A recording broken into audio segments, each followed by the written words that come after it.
మహాదేవ శ్రీమాత్రే నమః. గురుగారు ఎన్ని డబ్బులు సంపాదించినప్పటికీ, ఆ! మనం చేసే వృత్తిలో ఎంత ఉన్నత స్థాయిలోకి వెళ్ళినప్పటికీ, ఒకానొక రోజు లేదా ఒక రాత్రి అనుకోకుండా మన మైండ్‌లోకి అన్ని రకరకాల భావనలు, థింకింగ్ ఇవన్నీ గూడా వచ్చి మనస్తాపానికి గురవుతారు. నిద్ర గూడా ఉండదు సరిగ్గా. హ్మ్. ఎంత డబ్బులున్నప్పటికీ, ఎంత సంపాదించినప్పటికీ, ఎంత జాబ్ సాటిస్ఫాక్షన్ ఉన్నప్పటికీ. దానికి పరిహారాలేంటి? ఎలాంటి పూజలు చేస్తే బావుంటది? తప్పకుండా. ఇప్పుడు ఇందులో మీరు చెప్పినటువంటి దాంట్లో నిద్ర లేదు అనేటువంటి విషయం ఏమిటి అనుకుంటే, ఏదో ఒక తప్పు చేస్తేనో, లేదా మన మనస్సాక్షి అనేటువంటిది ఎప్పుడూ కూడా ఖచ్చితంగా కూడా మనకు చెప్తూనే ఉంటుంది. ఏది నిజము, ఏది తప్పు అనేటువంటిది. కనుక మనము ఎప్పటికైనా కూడా ధర్మంగా ఉంటూ, ఖచ్చితంగా కూడా భగవంతునికి సంబంధించినటువంటి ధ్యానంలో ఉంటూ, భగవంతుని సేవలో తరిస్తూ ఎవరైతే అద్భుతమైనటువంటి రిజల్ట్‌ను పొందుతూ ఉంటారో, అది మంచి కావచ్చును, చెడు కావచ్చును. ఇప్పుడు నేను ప్రతిరోజు దేవాలయానికి వెళ్తూ ఉన్నాను. గురువుగారు నాకు ఒక యాక్సిడెంట్ జరిగింది. నాకెందుకు జరిగింది అంటే, నువ్వైతే బ్రతికే ఉన్నావు కదా! దానికి దీనికి ముడి పెట్టుకోవద్దు ఎప్పుడైనా కూడా. విన్నారా? ఇప్పుడు జ్వరం వచ్చింది అని చెప్పి మళ్ళీ రాకుండా ఉంటుందా? ఒకసారి వచ్చింది అని చెప్పి, లేదా ఒకసారి ఏదున్నా కూడా మన కర్మ ఖచ్చితంగా కూడా ఇవాళ రేపు కళ్ళు మూసుకొని ఏ పనైనా కూడా చేసేటువంటి పరిస్థితి ఉన్నది. అదేవిధంగా ఎవరు చూడట్లేదు కదా అని చెప్పి కూడా చాలామంది కూడా పెద్ద పెద్దవారు కూడా ఎన్నో పనులు చేసుకుంటూ వెళ్ళిపోతూ ఉన్నారు. బిజినెస్‌లో కావచ్చును, ఒక జాబ్‌లో కావచ్చును, లేదా ఒక భార్యాభర్తలే కావచ్చును, ఇంకా ఎలాంటి విషయాలలో అయినా కూడా వారు ధర్మంగా ఉంటున్నారా? ఉండటం లేదా? అనేటువంటిది ఒకసారి వారి అంతరాత్మను వారే క్వెషన్ వేసుకోవాలి. అప్పుడు ఎలాంటి సమాధానం వస్తుంది అనేటువంటిది వారు ఊహించుకునేటువంటి పరిస్థితి. అది వారి అంతరాత్మకే ఇప్పుడు నేను ఇక్కడ కూర్చొని మాట్లాడుతున్నాను ఉదాహరణకు. మీరెక్కడున్నారు? కెమెరామెన్ ఎక్కడున్నారు? లైటింగ్ బాయ్ ఎక్కడున్నాడు? వేరే ఈ వీడియోలు చూసేవారు ఎంతమంది ఉన్నారు ఉదాహరణకు. ఎవరి మనసులో ఏదైతే ఉందో ఎవ్వరూ కూడా చెప్పలేరు. ఓకే. అర్థమవుతుంది కదా! ఎవరి మనసులో ప్రెజెంట్ ఆన్ ది స్పాట్ ఇప్పుడు ఈ క్షణము ఎవరు ఏమనుకుంటున్నారు వారి మనసులో అనేటువంటిది చెప్పడం కష్టం. కనుక ప్రతి సెకండ్ కూడా మనం ధర్మంగా ఆలోచించుకొని, ధర్మం వైపుగా నడిచేటువంటి ప్రయత్నం చేసుకున్నట్టయితే మంచి ఫలితం ఉంటుంది. వారికి మనశ్శాంతి అనేటువంటిది ఉంటుంది. ధర్మంగా సంపాదించినటువంటి డబ్బు మాత్రమే నిలబడుతుంది. ఇది కూడా. కనుక మీరు ఎలాంటి తీవ్రమైనటువంటి కష్టాలు కావచ్చును, ఎలాంటి ఇబ్బందులు కావచ్చును అనుభవిస్తున్నాము అని అనుకునేటువంటి వారు ఖచ్చితంగా కూడా మనం చెప్పేటువంటి యొక్క రెమెడీ పాటించినట్టయితే మంచి ఫలితం అనేటువంటిది ఖచ్చితంగా కూడా మీరు కేవలము 11 నుండి 21 రోజుల్లోపే చూస్తారు. కేవలం 11 నుండి 21 రోజుల్లోనే చూస్తారు.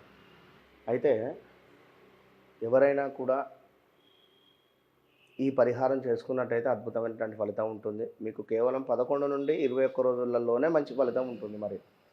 అది ఎట్లా ఏమిటి అనేటువంటిది మనం తెలియజేయడం జరుగుతుంది. ఇప్పుడు ఒక వ్యాపారం చేసుకునేటువంటి వారు ఉన్నారు. వ్యాపారం సరిగా నడవడం లేదు. లేదా సాడే సాతులో ఉన్నారు మీరు. శని మిమ్మల్ని ఇబ్బంది పెడుతూ ఉన్నది అనేటువంటి వారు కానీ, లేదా ఒక ఒక వివాహానికి సంబంధించినటువంటి వారు కావచ్చును, లేదా వివాహ జీవితం బాగా లేదు అని అనుకునేటువంటి వారు కావచ్చును, లేదా మీకు వివాహము జరిగి రెండవ వివాహం కోసం ఎదురు చూస్తున్నటువంటి వారు కావచ్చును. ఇట్లా సొంత ఇంటి కల కోసమైనా కూడా ప్రతి ఒక్కరు ఎవరైనా కూడా మీరు ఈ యొక్క రెమెడీ చేసుకున్నట్టయితే అద్భుతమైనటువంటి ఫలితం ఉంటుంది. ఎలాంటి గ్రహ దోషాలున్నా కూడా ఈ యొక్క రెమెడీ చేసిన తర్వాత మీకు ఖచ్చితంగా కూడా ఈ యొక్క ఫలితం అనేటువంటిది 11 నుండి 21 రోజులలోనే ఉంటుంది. కనుక మీరు అది ఎలాంటి రెమెడీ అనేటువంటి విషయానికి వచ్చినట్టయితే బెల్లము మరియు మిరియాలు, కేవలము బెల్లము మరియు మిరియాలు వీటితో మాత్రమే చేసేటువంటి పరిహారం. ఈ పరిహారం ఏ విధంగా చేయాలి అనేటువంటి విషయానికి వచ్చినట్టయితే ప్రతిరోజు కూడా మీరు ఇంటి నుండి బయటికి వెళ్ళేటువంటి సందర్భంలో ప్రతిరోజు 11 రోజులు కూడా మీరు చేయాలి, లేదా ఒక వారం రోజులు చేయండి. ఇవాళ ఆదివారం, మరలా వచ్చే ఆదివారం దాకా చేయండి, శనివారం దాకా. ఈరోజు మీరు ఇంటి నుంచి బయటికి వెళ్ళేటువంటి సందర్భంలో ఇంత బెల్లం ముక్కను తీసుకొని నోట్లో వేసుకోండి. ఇంత బెల్లం ముక్కను తీసుకొని నోట్లో వేసుకొని గుప్పెడు మిరియాలను తీసుకొని, ఏమిటి అంటే కుడి చేతితోనే గుప్పెడు మిరియాలను తీసుకొని చక్కగా కూడా మీ యొక్క సింహద్వారం వద్దకు వచ్చిన తర్వాత, మీ యొక్క సింహద్వారం దగ్గరికి వచ్చిన తర్వాత మీ యొక్క కడప ఏదైతే ఉంటుందో కడప నుండి బయటికి విసిరేయండి.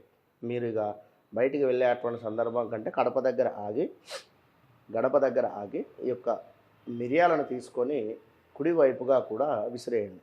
కుడివైపుగా కూడా విసిరేసి మీరు మీ యొక్క అడుగులు ఆ యొక్క మిరియాల మీద నుండి వెళ్ళేటువంటి విధంగా ముందుగా కుడికాలు ఆ యొక్క మిరియాల మీద పెట్టి అటు పిమ్మట ఎడమకాలు అట్లా నడుచుకుంటూ వెళ్ళిపోండి. అటు పిమ్మట ఎవరినో వచ్చి అక్కడ క్లీన్ చేయమని చెప్పండి మీ ఇంట్లో ఉండేటువంటి వారిని. ఈ విధంగా కనుక మీరు ప్రతిరోజు ఒక వారం రోజులు చేసి చూడండి.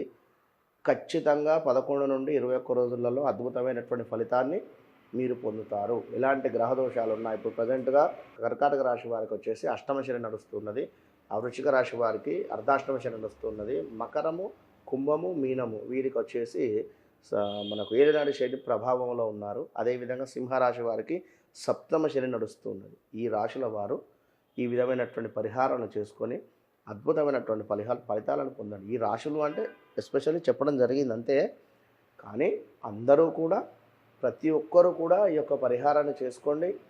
100% అద్భుతమైనటువంటి ఫలితాన్ని మీరే ఒక 11 నుండి 21 రోజులలో చూస్తారు.